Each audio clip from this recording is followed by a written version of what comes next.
기도하겠습니다. 하나님 감사합니다. 오늘 샤bat 가운데 우리에게 주실 당신의 말씀과 우리의 삶이 지금 온전히 드려지는 시간 되게 하여 주십시오. 예수님의 이름으로 기도합니다. 아멘.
예수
다시 오실 날 맞았네.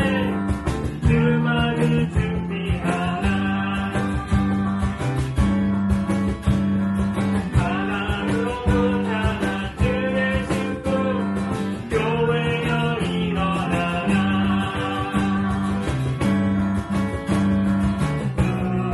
우리의 삶을 누려 그의 길 예비할 때 그의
땅이 흔들릴 때 당신의 이 땅에 오셔서 다스리고 통치하신 예수와 우리가 기다리고 소망합니다.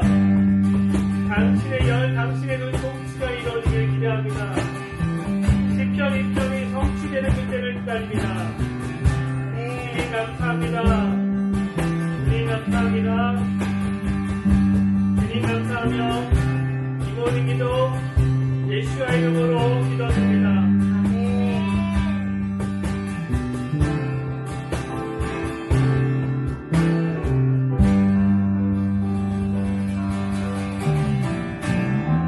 할렐루야!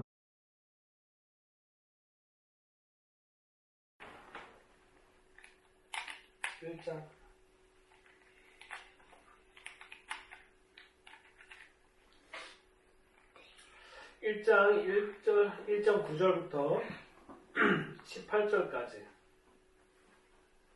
1장 9절부터 18절까지 다 찾았으면 우리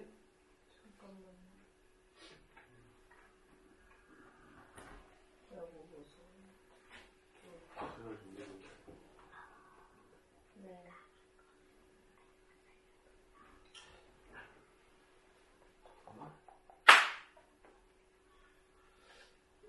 1장 9절부터 18절까지 같이 돌아가면서 읽겠습니다. 낮은 형제는 자기의 높음을 자랑하고 부한자는 자기의 낮아짐을 잘 알지니 이는 불의 꿀과 같이 지나갑니다.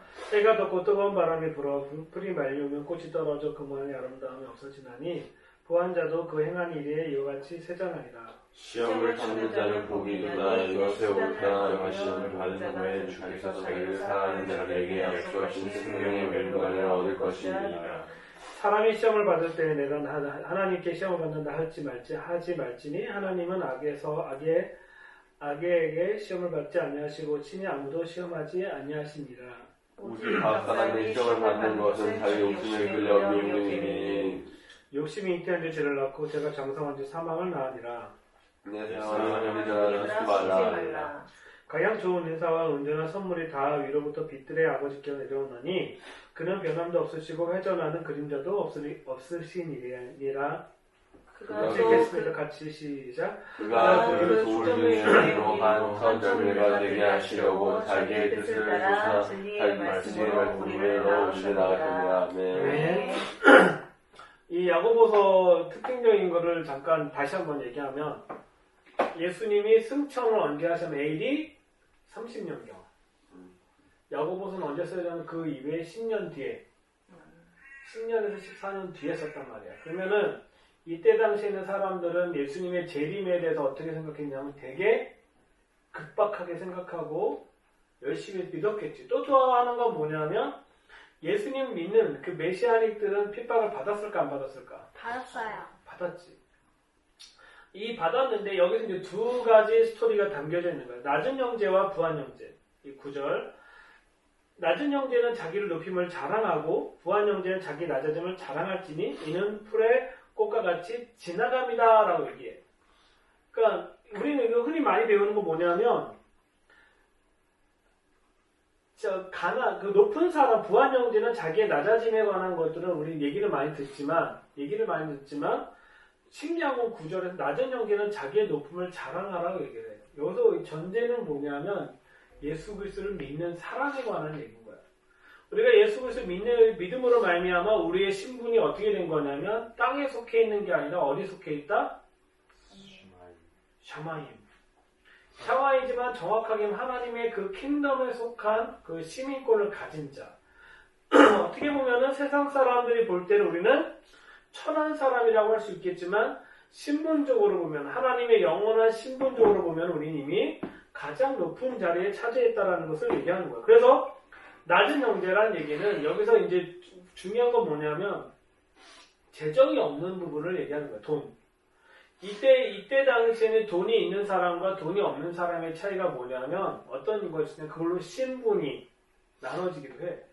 그러니까 예전에는 신분제도가 있긴 했지만 이런 신분이 아니라 실은 우리가 여기서 이제 그때 히브리 사람들이 이스라엘 유대인들은 어떤 생각을 하냐면 돈이 있고 없고를 찾아서 그 사람이 신분이 높던지 낮던지를 판가름할 수 있었던 부분이 바로 여기 있기 때문에 이제 야고보는 이거에 더 정확하게 얘기해 주는 거예요. 너희는 낮아 있다라고 생각하고 재정이 없고 돈이 없는 너희들은 가난했기 때문에 그냥 구석에 있지 말고 너희 스스로 높아진 것을 자랑하라라고 얘기하고 부한 형제, 예수님을 믿는 사람들 중에 돈이 많은 사람이 있을 거 아니에요. 마가의 다락방이처럼 마가처럼 그런 사람들은 또 낮아짐을 자랑할지니 이는 풀의 꽃과 같이 지나간다라고 얘기하고 있는 거예요. 무슨 얘기냐면은 재정적인 거는 흔들리고 있다라는 거예요. 오늘 우리가 찬양가가 공중에 나팔이 울려나고 땅이 흔들릴 때 주 다시 오실 길을 예비하는 거죠. 주 곧 오심에 그런 찬양처럼 실은 이 땅에 있는 모든 재정들은 풀과 같고 꽃과 같기 때문에 예수님이 이 땅에 재림하실 때 어떻게 된다? 다 어떻게 된다? 말려버린다. 말라버리고 없어진다는 거죠. 자, 중요한 건 있어. 말라지고 없어졌지만 하나님에 속한 영원한 것은 어떻게 돼? 유지가 된다는 거야. 그래서 하나님이 요구하고 있는 거 뭐냐? 그러면 다 말라지니까 우리 돈 필요 없어, 뭐 필요 없어, 대충 살아야 돼? 가 아니라 지금 우리에게 주어진 것을 가지고 최선을 다해 뭐 해야 되는 거냐? 하나님을 섬기기 위해 쓰기 위해 쓰는 것이 우리에게 주어진 재정이라는 거지. 우리의 삶 가운데 우리가 여기 이스라엘 땅에 살고 정말 하나님이 놀랍게 부어주고 살고 있지만 그 재정 가운데 하나님은 하나님의 일을 위해서 우리에게 부어주는 재정들이 있다라는 거예요. 그렇기 때문에 이 재정을 우리가 쓰고 사용하는 거고 그리고 우리가 또 필요한 거 있어도 주님께 요청하는 거고 하지만 이 재정에 의해서 내 삶이 바뀌거나 내 위치가 바뀐다라고 생각하면 된다 안 된다? 안 된다. 안 된다라는 거야. 세상 사람들은 돈을 벌려고 하는 이유가 뭐야? 상류 사회를 가려고 하는 거고 돈을 벌어서 내가 좀 더 좋은 위치를 찾으려고 하고 있지만 우리 믿는 예수님을 믿는 우리는 위치를 높이 가려는 것이 아니라 이것을 통해 하나님의 킹덤을 세워가는 데 쓰고 있는 것이고 하지만 이것은 영원한 것이 아니다라는 것을 가지고 사는 것이 아주 우리의 중요한 부분인 거죠.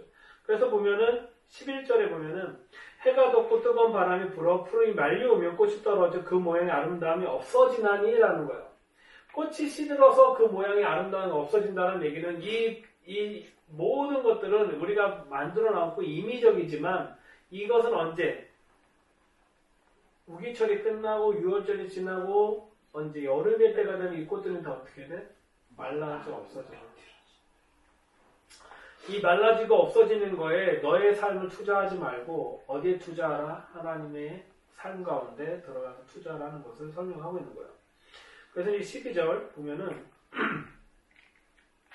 11절 보면은 부한 자도 그 행하는 일에 이와 같이 쇠잔하리라 라고 부하는 자도 그 행하는 일에 이와 같이 쇠잔한다라고 얘기하는 거 결국은 세상에서 추구하는 그 삶의 방향은 결국 꽃과 같이 다 어떻게 된다? 쇠잔해지고 없어진다라고 얘기하는 거예요. 근데 오늘 중요한 주제가 뭐냐면 12절이에요. 12절. 시험을 참는 자는 복이 있도다. 이것이 옳도다 인정을 받은 후에 주께서 자기를 사랑하는 자에게 약속하신 생명의 면류관을 얻을 것이다. 시험을 참는 자. 시험을 참는다라는 단어가 이게 되게 중요한 단어예요. 시험을 참는다. 시험이란 단어가 두 가지가 있어요. 두 가지 뜻을 갖고 있는데 헬라어로 시험도 있지만 뭐도 있냐면 재판하다는 뜻을 갖고 있어요. 그러니까 무슨 얘기냐면 우리가 시험을 참는다라는 거는 뭐냐면 결국은 언제까지 우리가 견뎌야 되는 거냐면 마지막 때 하나님이 우리를 재판하는 그 순간 백보자 심판 때까지 우리의 삶을 이겨내고 견뎌내야 되는 것을 설명하고 있는 것이 아주 중요한 거예요. 또 다른 얘기하고 있으면은 우리는 시험이란 자체는 여러 가지가 있는 거야. 우리 형제가 형제를 계속 약 올리고 괴롭혀. 이게 또한 뭐야? 시험이야. 근데 이거를 누가 주는 거야? 하나님이 주는 거야? 하나님이 안 주는 거야? 안 주는 하나님이 안 주신다고 분명히 써있잖아. 이건 어디서부터 온 거라고 써있어 분명히 성경에? 각 사람의 욕심이야. 자, 결국 하나님은 우리가 시험이란 자체는 시험도 있지만 재판이란다는 건 뭐냐면 우리가 마지막 때 하나님 앞에 서 있을 때 뭐에 관한 것을 재판받냐면 우리의 욕심에 관한 걸로 인해서 재판을 받고 있다는 것을 지금 말하고 있는 거야. 그래서 보면은 시험을 참는 복이 있도다. 이것이 옳도다 인정받은 후에 주께서 자기를 사랑하는 자들에게 약속하신 생명의 면류관. 그래서 생명의 면류관 스페타노스라는 단어인데 헬라어인데 중요한 건 뭐냐면 면류관은 언제 하냐면 최종적으로 경기장에서 승리한 자. 그 모든 재판과 시험에서 모든 걸 이겨낸 자에게 주어지는 것이 바로 면류관이더라는 거예요. 근데 재밌는 건 왜 그러냐면 9절, 11절과 12절이 연결되어 있는 거야. 우리는 그런 게 있잖아. 우리 하인이가 많이 하는 거야. 쟤는 왜 형은 게임하는데 나는 왜 게임 못해요? 계속 뭐 하는 거야? 사람을 비교하는 거잖아. 비교하면서 뭐 만들어 스스로? 스스로 뭘 만드냐면 자신의 욕망과 욕심을 만들고 이걸로 뭐 만들어? 죄를 만들고 이 죄를 만드는데 더 중요한 건 이 죄를 만들기 전에 뭐 하냐면 시험을 인내할 힘이 하나도 없는 거야. 견뎌낼 힘이 없기 때문에 결국 어떻게 되냐면 혼나는 거야. 이것이 패턴이 계속 반복이 되고 있다는 거야. 우리가 생각해야 될 건 뭐냐면 이 생명의 면류관은 하나님이 약속해 주신 거야. 우리에게 다양한 유혹거리와 다양한 모든 것이 있을 수 있겠지만 이때 당시에 예수님이 승천하시고 10년이나 혹은 15년 지나고 난 다음에 이 야고보라는 사람, 예수님의 형제인 이 야고보는 그걸 알고 있는 거예요. 우리가 예수님의 재림에 대해서 기다려야 될 이유는 뭐냐면 그분이 우리에게 주어질 면류관을 기다려야 된다는 거예요. 과연 그분이 주신 면류관이 뭘까? 면류관이 뭘까? 상급이 뭘까? 하나님 나라 가는 거? 천국이요. 하나 놓친다는 거 있어. 여기 생명의 면류관인데 뭐에 관한 거냐? 구원. 구원인데 왜 우리가 구원받는 목적이 뭐냐? 영원한 영원한 생명 얻고 끝나는 거야? 아니요. 행복하게 하는 거예요. 행복하는 걸로 끝나는 거야? 뭐야? 하나님 위해서? 우리가 자꾸 오해하고 있는 게 죽으면 천국 간다. 예수님이 천국 간다. 맞는 얘기지만 더 궁극적인 목적이 있어. 창조주 하나님과 함께 사는 거잖아. 그게 면류관이잖아, 우리에게. 엄마와 아빠가 결혼하기 전에 아빠의 면류관은 엄마와 결혼함으로 엄마한테 그 면류관 받는 거잖아. 그렇지? 찬양이가 계속 기다렸어. 뭘 기다렸어? 인내하고 기다렸어. 시기가 올 때까지. 그 시기가 올 때까지 마음을 변심하지 않고 딴 거 안 사고 기다렸을 때 주어지는 그 면류관. 본질적인 거는 우리가 면류관을 받을 그때 하면 그거는 뭐냐면 하나님과 함께 사는 것을 얘기하는 거예요. 그래서 이제 여기부터 13절부터 중에 사람이 시험을 받을 때 내가 하나님을 시험 받는 바 할지 말지니 하나님은 악에게 시험을 받지 아니하시고 친히 아무도 시험하지 아니한다라고 얘기하고 있어. 오직 각 사람이 시험 받는 건 자기 욕심에 끌려 미혹됨이니 욕심이 잉태한 주 죄를 낳고 죄가 장성한 지 사망을 낳았다. 사랑하는 내 형제 속지 말라. 각양 좋은 은사와 온전한 선물이 다 위로부터 빛들의 아버지께서 나온다라고 얘기하고 있는 거야. 그러니까 우리가 시험을 받는다, 우리가 싸운다, 우리가 무엇인가 발전하는 이유는 누구의 욕심 때문에 그렇다는 거야. 각 사람 욕심, 우리의 욕심, 나의 욕심과 욕망 때문에 그런 일이 발생하고 있다. 좀 더 눕자, 좀 더 쉬자, 귀찮다, 그것도 뭐야? 내 욕심이라는 거야. 이해되지? 우리가 그런 거로부터 이겨내야 되는 거야. 그것이 진정한 이기는 자의 삶이라는 거야. 자, 그래서 보면은 하나님 그래서 내 사랑하는 형제가 속지 말라고 또 얘기를 해. 그러니까 뭐라고 얘기하냐면 하나님 우리 시험했다라고 얘기하는데 그거를 속지 말라라고 지금 얘기하고 있는 거예요. 또한 17절에 보면 가장 좋은 은사와 온전한 선물이 다 어디로부터 왔다? 하나님으로 아버지로 왔다라는 거예요. 자, 아버지가 늘 생각하고 있는 건 뭐냐면 너희가 가지고 있는 귀한 은사가 있어. 다 누구한테 온 거야? 하나님으로부터 왔다라고. 아빠는 인정하고 존중하는 거야. 근데 하나님으로부터 온 게 있는데 여기에 플러스 누구 거가 있는 거야? 내 욕심이 있는 거야. 그러면 이것이 어떻게 돼? 하나님도 온전한 것이 가려져 안 가려져? 가려진단 말이야. 그래서 빛을 아버지 내려오니 그는 변함도 없어지고 회전하는 그림자도 없다라고 얘기하고 있는 거야. 우리에게 각양 주신 은사들은 하나님이 드러내길 원하시는 거예요. 이걸 아빠는 나는 이걸 어떻게 표현하면 창조의 목적을 회복하는 거. 하나님이 감시온을 감찬양은 감하임을 감 하나를 향한 하나님의 창조의 목적을 회복하는 것. 그것이 하나님은 우리를 향한 계획이다라는 거예요. 이걸 회복하기 위해서는 뭐 해야 되냐? 뭐 해야 되냐? 우리가 하나님께 올인해야 되는 거고, 우리가 하나님께 집중해야 되는 거고, 또한 내가 가지고 있는 그런 욕심들을 어떻게 해야 된다? 내려놔야 된다. 하지만 소망은 버리면 안 돼. 내가 가지고 싶은 거, 내가 하고 싶은 거에 대한 소망을 버리라는 게 아니야. 근데 소망을 가지는 것과 욕심을 가지는 거하고 달라. 무슨 차이가 있을까? 소망과 욕심. 욕심은 계속 얻으려고 하는 거야? 아니, 욕심은 주변 사람을 힘들게 만들고 얻는 것이 욕심이야. 소망은 모든 사람이 다 좋아지는 게 소망이야. 이해됐어? 아니요. 그것이 하나님이 우리에게 내 얘기하는 기분이 거야. 상했어요. 그래서 이제 보면 마지막으로 보면 18절 그가 그 조물주 중에 우리를 한 열매가 되게 하시려고 자기의 뜻을 쫓아 진리의 말씀으로 우리를 낳았다라고 얘기해요. 우리로 한 첫 열매가 되게 하려고. 우리로 한 열매, 그분의 열매가 되기 위해서 우리를 낳으셨다고 하는데 되게 하시려고 자기의 뜻을 쫓아 진리의 말씀으로, 그러니까 하나님의 말씀으로, 하나님의 언약으로 우리를 뭐하였다라는 거야? 우리를 낳으셨다라는 얘기하는 거야. 자, 성경에서 낳았다라는 얘기를 한 데가 또 하나가 있어. 시편 2편이야. 시편 2편 한번 볼까?